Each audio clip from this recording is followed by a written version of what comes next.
बोलिए सदगुरु जी महाराज की जय हो। सदगुरु कबीर साहिब की जय हो। सदगुरु नवाराम जी साहिब की जय हो। दाता दयाल की जय हो। अनंत कोटि संत महापुरुषों की जय हो। माता पिता गुरुदेव की जय हो। सनातन सत्य धर्म की जय हो।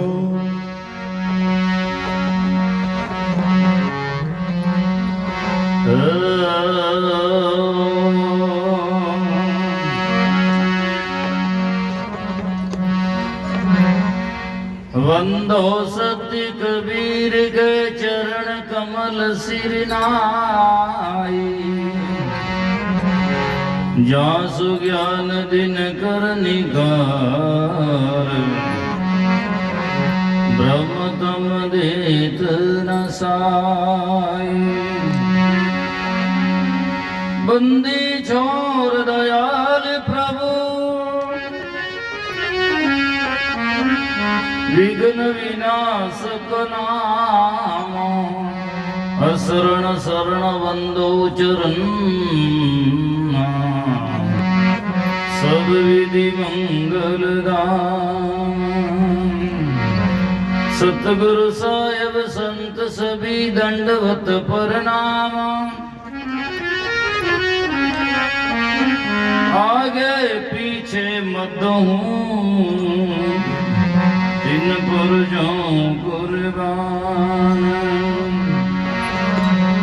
सतवादी सब संत हैं आप ही आपकी दाम, आजीज की अरदास है सकल संत प्रणाम।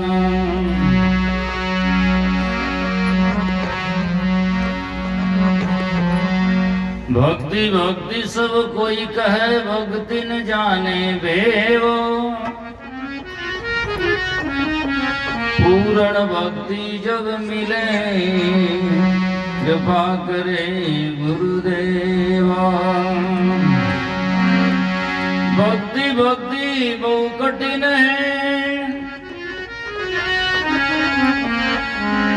रतिन चाले खोटो, निराधार का खेल है अदरधार की चोट।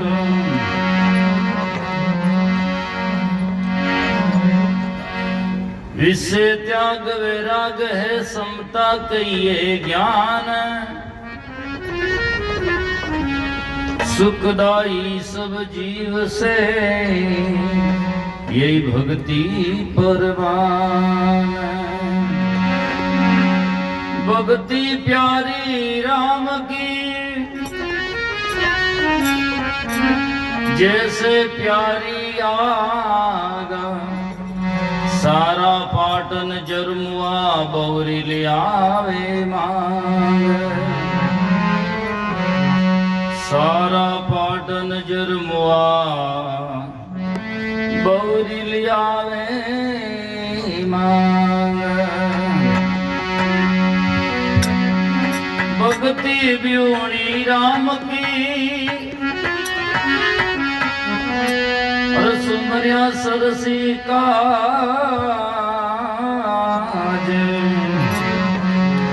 रामानंद यू के तहे मोड़ा भावे आज। भक्ति बिगाड़ी कामिया कंकर पत्थर धोई, अंतर में विसराग के अमृत डारिन को।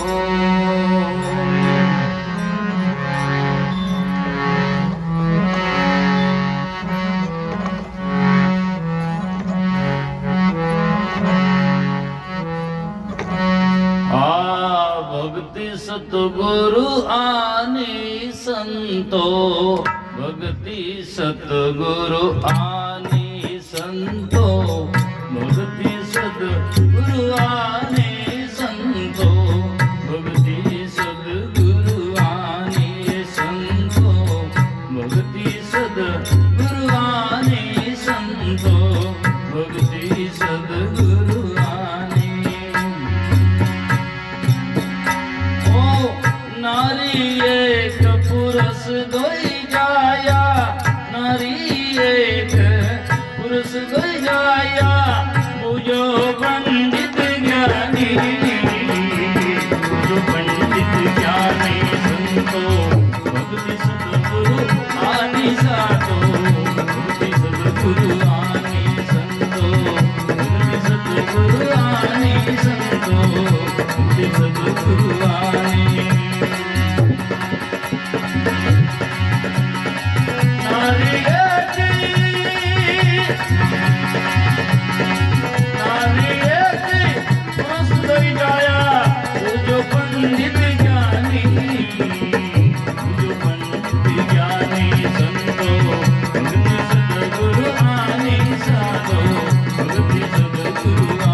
पर्वत मूड़े दरिया लेर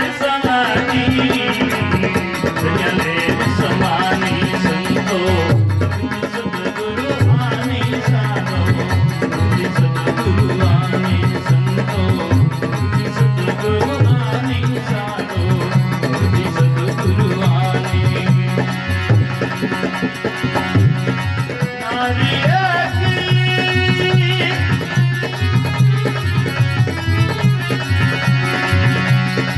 नारी एक पुरुष दोई जाया जो पंडित जाने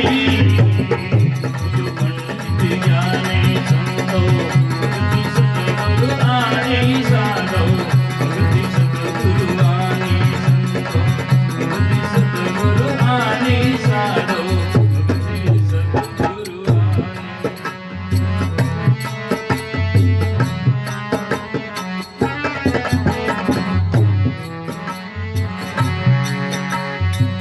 उड़मा की तरवर को लागी बोले एको वानी उड़मा की तरवर को लागी बोले एको वानी संतो बोले एको वानी वामकी के मकानाई वामकी के मकानाई गर्भ रहा दिन पानी रहा दिन पानी संतो सतगुरु आनी साधो सतगुरु आनी संतो सतगुरु आनी साधो सतगुरु आनी नारे त्यागी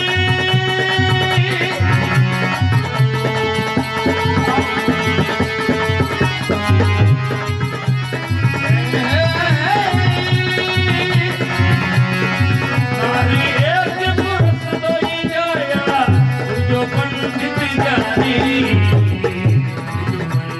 जाने संतो सतगुरु आनी साधो सतगुरु आनी संतो सतगुरु आनी साधो सतगुरु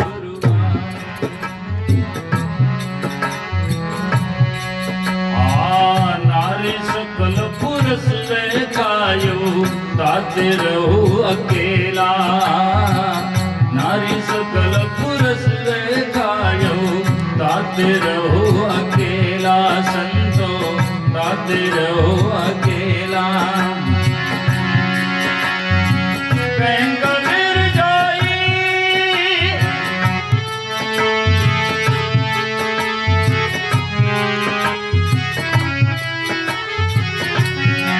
कहीं गिर जाओ अब की बूझे कहीं गिर जाओ अब की बूझे सोई गुरु हम चेला गुरु हम चेला संतो सतगुरु आनी साधो सतगुरु आनी ओ नारी एक पुरुष दोई जाया नारी एक पुरुष दोई जाया जो पंडित ज्ञानी संतो सतगुरु आनी साधो सतगुरु आनी संतो सतगुरु आनी साधो सतगुरु आनी संतो सतगुरु आनी साधो सतगुरु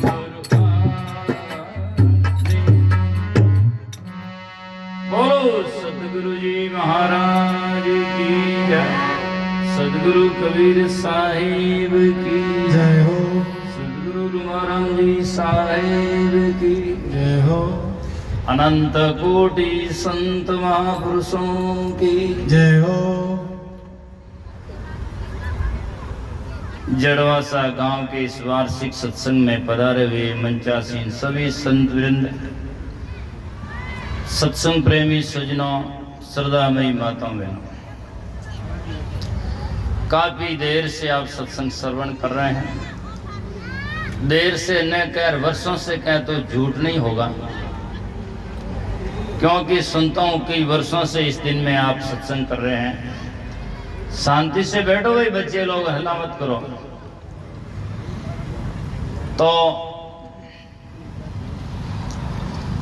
बारी बारी से संत महात्मा अपने हृदय के उद्गार भिन्न भिन्न प्रकार से समझाया, प्रकरण भी निर्धारित किया गया, ऊपर नीचे भी रहा, भक्ति प्रकरण चलता रहा, फिर सत्संग भी आया रहा। सत्संग से भक्ति होती अच्छा ही है। तो सब विचार अपने अपने विचारों से आपने समझाने का कोशिश किया। हर चीज के सजना दो अर्थ होते हैं, एक तो आप बाहरी कह सकते हैं या व्यवहारिक कह सकते हैं या शब्दार्थ कह सकते हैं, दूसरा उसका आध्यात्मिक भावार्थ होता है। तो जितना शब्दार्थ सटीक नहीं होता है उतना भावार्थ सटीक होता है। जैसे माँ बच्चे को कहती चुप रहे मार दूंगा, तो शब्द तो मारने का है लेकिन भाव मारने का नहीं, भाव तो तारने का होता है, चुप करके तारने का होता है। तो जितने शब्दार्थ सटीक नहीं होते हैं उतने भावार्थ सटीक होते हैं, या भावार्थ ज्यादा जाकर के हमारे लक्ष्यार्थ तक पहुंचाते हैं। एक शब्द होता है भक्त और एक है विभक्त। विभक्त का होता है अमुक चीज से विभक्त हो गया, न्यारा हो गया। और भक्त होता है जितना सटीक नजदीक होता है। अब किसके नजदीक है उसका भक्त कहलाता है। गुरु के नजदीक है, गुरु भक्त है। यदि देवताओं के नजदीक है तो देवताओं का भगत है, और देश के नजदीक है तो देश भक्त भी होता ही है। जितना जाकर के नजदीक हो। अब संत महात्मा ने भक्ति शब्द के ऊपर यदि हम व्याख्या करनी शुरू कर दें तो सोचो कि इतना बड़ा पोता भर दें, फिर भी अंत नहीं आ सकता है, व्याख्या करते ही जाओ। भक्ति भावना हमारी सही हो और कहां थी इसके बारे में मैं थोड़ा का अवगत कराना चाहूंगा कि 14वीं सदी से लगाकर 19वीं सदी, ये मध्यकाल जिसको संत काल माना जाता है, अनेका संत हुए। और उसमें मैं कबीरपंथी होने के नाते नहीं कहता, पर सदगुरु कबीर साहब संत मत में अग्रणी माने जाते हैं। और उनके बारे में जब बात आई तो लिखा भक्ति द्राविड़ देश थी। द्राविड़ कहते हैं दक्षिण को। भक्ति द्राविड़ देश थी, लाए रामानंद और प्रकट करी कबीर साहब 7 दीप 9 खंड। सदगुरु कबीर साहब ने इस भक्ति को जाकर के प्रकट किया। क्या इसका मतलब पहले भक्ति नहीं थी? हाँ थी, ऐसा नहीं कह सकते कि नहीं थी, लेकिन जितना सदगुरु कबीर साहब और संत काल में भक्ति का जितना विस्तार हुआ उतना पहले नहीं हुआ। और सब संतों ने पहले कही, जितने अपने देश काल में हुए या जाकर के जैसी जैसी उनकी विचारधारा थी, साधना थी, सब बातें कही। लेकिन सदगुरु कबीर साहब ने जितना बेदड़कार कटु सत्य का साहित्य इस धरती तल पर आकर के कहने वाला दुनिया में नहीं होगा। सदगुरु कबीर साहब जाकर के मानवता के पुजारी थे और मनुष्य को एक करके, और कहा कि एक है, सब छोटा मोटा नहीं है। पहले वेद आए, वेद के बाद में उपनिषद आए, फिर ब्राह्मण ग्रंथ आए, जिनमें समाजवादी वर्ण व्यवस्था इत्यादि इत्यादि थी। सतपथ ब्राह्मण है और ब्राह्मण है, सबको अलग अलग कहा। और सदगुरु कबीर साहब ने ये कहा कि एक ही त्वचा हाड़ मलमूत्रा, एक रुधिर एक गुद्दा। जब एक बूंद से सृष्टि रची तो कौन ब्राह्मण कौन शूद्रा? जब एक बूंद से सृष्टि रची तो ब्राह्मण शूद्र कौन है? कहे कबीर सुनो न बोंदू, या बोलक ना बोलन हर तुर्क नहीं हिंदू। जाकर के जो तू ब्राह्मण ब्राह्मणी का जाया तो और रहते क्यों नहीं आया? यदि तू ब्राह्मण ब्राह्मणी का जाया होता और ऊपर से अल्लाह तुम्हें ब्राह्मण बनाकर भेजता, तो जिस रास्ते से शूद्र ने जन्म लिया उस रास्ते से तू नहीं लेता, दूसरा रास्ता ढूंढ कर आता है ना। जो तू तुर्कनी का जाया तो पेट में सुनत कराई क्यों नहीं आया? पेट ही कहून वेद पढ़ाया और सुनत कराई तुर्क नहीं आया। पेट में किसी ने वेद नहीं पढ़ा और न जाकर के पेट में किसी ने सुनत या खतोनी करा करके कोई इस दुनिया में आया। जन्मता मनुष्य मनुष्य होता है और बाद में जैसा तैसा जैसा रंग लगता है, संग लगता है, और जैसा सुनता है समझता वैसा वैसा वो बनता है। जा करके सब बनता है, कोई हिंदू बन जाता, कोई मुस्लिम बन जाता, कोई डॉक्टर बन जाता है, पर इंसान बनना बहुत ही मुश्किल काम है।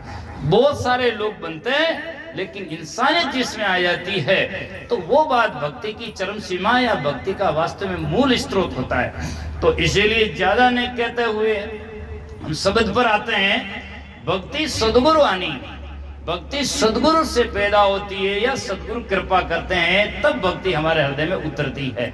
भक्ति सदगुरु आनी, या दूसरी भाषा में यूं कह सकते हैं भक्ति सतोगुरु आनी, अर्थात सद्गुण जब आता है तब हमारे हृदय में भक्ति जागृत होती है। अब अभी एक महाराज जी कह रहे थे कितने वर्षों से सत्संग में जा रहे हैं, अभी तो जर्दा तंबाकू खा रहे हैं, अभी तक जाकर के पता नहीं कौन कौन से इष्ट को दाते हैं जाते हैं, समझ भी नहीं पाते हैं। इतना भी अभी नहीं समझ में आया तो क्या कण कण में समझ पाएगा, और क्या जाकर के सोचना मंदिर मस्जिद में जाकर के क्या पाएगा, कुछ भी नहीं है। इसलिए सबसे पहले हमारे जीवन में खाना पीना, आहार विहार और संतों की बात। और एक महाराज जी ने कहा कि सत्संग जमता नहीं है ना, क्यों जमता नहीं है कि पात्रता धारण कर आते नहीं है। हम तो जाकर के सजनों सुनाने के लिए आते हैं या लापसी हलवा खाने के लिए आते हैं, महाराज कौन सा खाते हैं, उठकर खाकर चले जाते हैं, समझ नहीं पाते हैं। तो किस प्रकार से आएगा जब जाकर के। तो इसीलिए पात्रता धारण कर, यदि बाजार में कोई सामान लेने के लिए जाता है तो जरूर लेकर आता है, बाकी खाली देखने के लिए जाता वो थोड़ी लेता है, वो तो धक्का खा करके फिर चला जाता है ना। तो ग्राहक बन करके जाएगा, उसके हृदय में भक्ति साधना प्रकट होगा और वो समझ में आएगा। तो इसलिए भक्ति सदगुरु आनी, नारी एक पुरुष दो जया बूझो पंडित ज्ञानी। नारी भक्ति रूपी नारी, इसलिए दो पुरुष जाया, विवेक और वैराग्य, दो पुरुष पैदा किए अर्थात। तो भक्ति सदगुरु आनी, नारी एक पुरुष जो जाया बूझो पंडित ज्ञानी।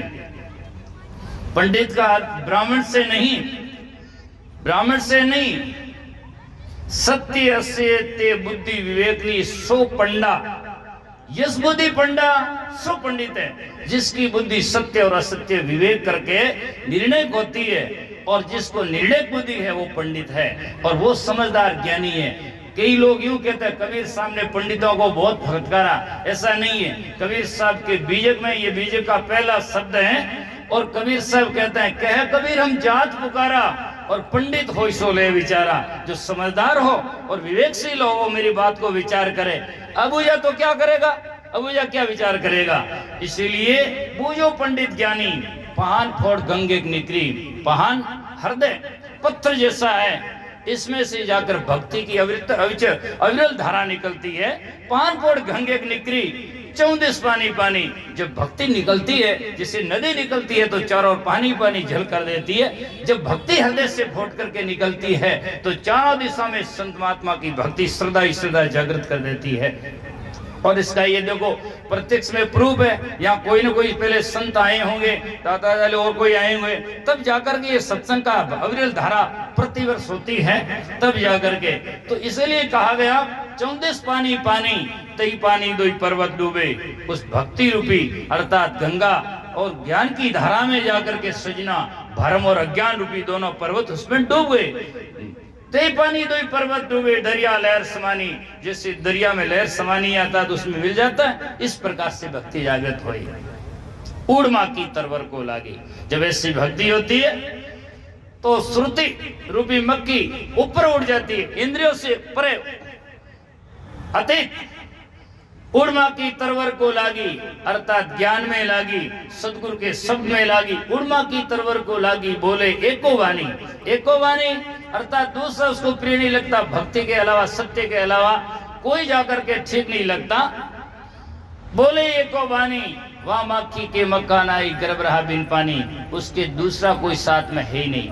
आज जितने संग किए केवल हमने मान रखा, कोई हमारे साथ में है ही नहीं। कौन सा क्या है, संसार की तुच्छ भी चीज है हमारे साथ में नहीं है और न रह सकती है। एक बात को पूरा ध्यान से सुनने का विषय है, संसार में जो वस्तु है वो कभी नाश नहीं हो सकती है, और जो नहीं है, जो है वस्तु उसका अभाव नहीं हो सकता है, और जो नहीं है उसका प्रादुर्भाव नहीं हो सकता संसार में। जो वस्तु है सो सुंदर है सदा, नहीं सो सुंदर नाई, नहीं सो प्रत्यक्ष देख के है सो दिसे नाई। जो नहीं है वो आ ही नहीं सकती, कहां से आएगा? संसार में दो ही सत्ताएं हैं, जड़ और चेतन है। पांच तत्व जड़ है और चेतन आत्मा सत्य नित्य तत्व है। तो चौथा पांचवा छठा दूसरा तो आ ही नहीं सकता। चाहे उसको जड़ में परिवर्तन जरूर होता है लेकिन नाश नहीं हो सकता है, और चेतन तो अपरिवर्तनशील है, हमेशा के लिए अप्रोक्ष है। तो इसीलिए कहा गया है उड़ माखी तरवर को लागी बोले इको वानी, वहां माखी के मकान आई गर्भ रहा बिन पानी। या दूसरे शब्दों में यूं अर्थ लगा सकते हैं, आत्मा अलग जाकर के एक पीव ठहरा दिया और वो करने लगा आकाश की तरफ में। और जबकि संतों वेदों का देखो, उपनिषदों का देखो, जितने वाणियों का अर्थ देखो, सब घूम फिरा करके सब आत्मा और सब लोग महात्मा लाते हैं कि तेरा साहिब तुझ में जीव पुष्पन में वास। वेद में कहता है अहम ब्रह्मास्मि, मैं ब्रह्म हूं, मैं चेतन हूं। और मैं नहीं है तो तू कैसे हो सकता? हो ही नहीं सकता। तू कहने वाला भी कौन होगा? जब मैं नहीं तो तू कहां से है ना? तो इसीलिए संत महात्मा घुमा फिरा करके, कोई सीधा कह दो या कोई घूम फिरा करके लाओ। तत्वमसि कह दो, तत् प्लस तुम प्लस अस्सी, तत् नाम तत्म तुम नाम तुम अस्सी नाम है। जिसको तू कह दो तू वही है, बात कहो। तो इसीलिए संत ये आत्मा ब्रह्म है। तो इसीलिए संत महात्मा ने जितनी वाणियों में लिखा है तो भीतर में मुड़ने की, अपनी तरफ में संकेत किया, निज की तरफ ने। बस अध्ययन के दो ही विषय हैं, एक तो स्व है और एक पर है। स्व नाम खुद है और पर नाम जड़ तत्व पूरे संसार में है। तो इनको समझने के लिए संत महात्मा सत्संग करते हैं और कराते हैं। उड़ माखी तरवर को लागी बोले एको वानी, वहां माखी के मक्खन आई गर्भ रहा बिन पानी। अर्थात बिना पानी, अर्थात बिना विवेक, बिना जगह, अर्थात बिना कोई संग के उन्होंने ठिकाना बना लिया और जहां जाकर के वास्तव में जाकर के बना करके उसमें लगा गया। कबीर साहब कहते हैं नारी सकल पुरुष वे खायो। भक्ति रूपी नारी ने सब वासना का पुरुष रूपी को सबको खा गई। नारी सकल पुरुष वे खायो, तातेव रही अकेला। इसलिए वो भक्ति अकेली रहती है। तातेव रही अकेला, कहें कबीर जो अब की बूझे सोई गुरु हम चेला। सदगुरु कबीर साहब जैसे महान पुरुष कहते हैं कि इस बात को पूछे, अब की बूझे, भक्ति की बूझे या मानव जन्म, इस जन्म की बात को समझ लें तो सोई गुरु हम चेला। वो मेरे गुरु के समान है और मैं शिष्य बनने के लिए तैयार हूं। कितना जाकर के उनको भक्तिवान को और सत्संगी को या जाकर के जो कल्याण की बात पूछता है उसके लिए कितना से आदर सदगुरु कबीर साहब आदर करते हैं। तो सब संतों की बात है। अब पहले तो कहें कबीर जो अब की बूझे सोई गुरु हम चेला। अब सज्जनों पहले दो प्रश्न रहे थे, तो पहले संतों ने सब कुछ कर दिया है। थोड़ा सा मैं कहूंगा, एक तो प्रश्न था जिन्होंने निवेदन किया संतों ने कि भाई सब अवतार इसलिए आते हैं। ये मुझे बहुत सुंदर लगा कि जगह चारों ओर है, पर यहाँ क्यों आते हैं? कि यहाँ आदर है, इसीलिए संत महात्मा जहाँ जाते हैं या अवतार वहां धारण करते हैं या संत वहां जाते हैं जहाँ उनका लक्षण हो या उनकी कीमत हो। और जब कीमत ना हो, पहचान वाला ना हो, तो दुनिया में क्या कीमत होगा? उसकी कोई भी कीमत नहीं हो सकती है। आज यदि संसार में सज्जनों, सदगुरु कबीर साहब कहते हैं जान जहां का गुण ले तहान ता को उठाऊं। धोबी बसकर क्या करे दिगंबर के गांव। जो दिगंबर नंगा लोग रहते हैं वहां जाकर धोबी बसे तो धोवे को रोवे, कई धोवे नागा रहे बटे, है ना? वहां तो कपड़े नहीं पहनते, क्या धोता है? तो इसीलिए धोबी वहां बसता है जहां लोग आलसी रहते हैं, जहां जाकर के तो कपड़ा फेंक देते उतार कर, तो उसको धोते कमाई होती है। तो संत भी जहां जाते सत्संग श्रवण करने वाले होते हैं, है ना? जो विद्वानों की सभा न हो और वहां जाकर के तस्सीम से संस्कृत में अनेक प्रकार का श्लोक बोले, वहां तो ध्यान पड़े नहीं, है ना? उसको क्या समझ में आएगा? तो जहाँ विद्वत्ता वह चरितार्थ होती है, जहाँ विद्वान होते हैं, या जाकर के जहाँ श्रद्धा और भक्ति वहाँ चरितार्थ होती है, जहाँ जाकर के श्रद्धालु होते हैं, तहाँ वहाँ जाकर के। तो ये बहुत सुंदर बात कही कि जहाँ कर जब भक्ति की महिमा वहाँ है, या जाकर के वहाँ संत अवतार धारण करते हैं, आते हैं, नहीं तो क्या है, उसका कोई मतलब नहीं। अब या मुक्ति और मोक्ष, वैसे बहुत गहराईता में जाकर यदि हम देखें, बहुत गहराई में जाकर देखे तो मुक्ति और मोक्ष में कोई अंतर नहीं है। क्यों? किसी चीज से, बंधन से मुक्त होना ही मोक्ष होता है। मोक्ष का मतलब है मुख अच्छे हो जाना या निर्वासनिक हो जाना, और मुक्ति का मतलब ये है बंधन से मुक्त हो जाना। तो बहुत गहराई में जाकर देखो तो एक ही अर्थ होता है। अपितु थोड़ा शब्दों के ऊपर यदि हम थोड़ा वापस मुड़कर देखें तो मुक्ति शब्द कई जगह लगता है, लेकिन मोक्ष सब जगह नहीं लगता है। जैसे एक जेल से मुक्त, ठीक है, जेल से मुक्त हो गया, लेकिन जेल से मोक्ष नहीं हुआ।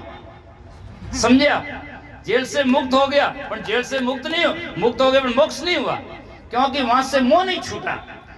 और मुक्ति किसी चीज को छोड़ने का नाम है। यदि मैंने कपड़ा पहना या मैंने थैला लिया, मेरे अहंकार है या उसमें अहंता ममता है, तो मैं उससे बंधन है, और छोड़ दिया तो मुक्त है। थैला छोड़ दिया मुक्त है, लेकिन मोक्ष नहीं है। मोक्ष एक वो परिभाषा है जहां जाकर के सजना। और गहराई में जाकर देखे तो शास्त्रों में 4 प्रकार की मुक्ति भी बताई है, जिसमें सालोक्य, सामीप्य, सारूप्य, सायुज्य। सालोक्य का मतलब होता है भगवान के समान लोक मिल जाए, सामीप्य उसके नजदीक चल जाए, सारूप्य अर्थात उनके समान बन जाए, और सायुज्य भगवान ही बन जाए।